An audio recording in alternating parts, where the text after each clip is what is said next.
How to fix Snapchat camera not working in iPhone.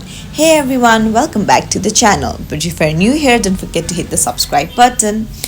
So, are you having trouble with the Snapchat camera not working? Then you're in the right place. First of all, what you can do is go to your app store and check if your Snapchat has been updated or not. An update can go a long way, trust me. But if your app has been updated, what you can do is go to your settings and then scroll down till you see apps, tap on it, and now search for Snapchat.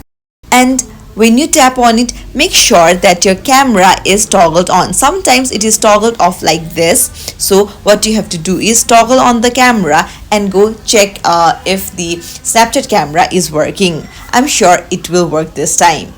If you found this tutorial helpful, don't forget to like and subscribe to our channel for more tips and tricks. Thanks for watching. I'll see you in the next video.